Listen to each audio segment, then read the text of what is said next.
உச்சி மேல முடிஞ்சு வச்ச மறு கொழுந்து வாசம் உன்னுடைய பேர சொல்லி தசை முழுக்க வீசும்.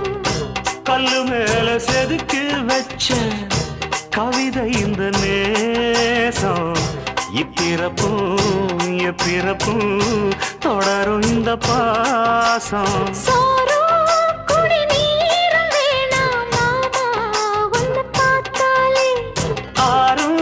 பசியாரும் தானாச மொழி கேட்டாலே ஒன்ன பிரிஞ்சிருக்க தன்னந்தனிச்சிருக்க அம்மம்மாடி அப்பப்படி என் மனசு ஒத்துக்காது.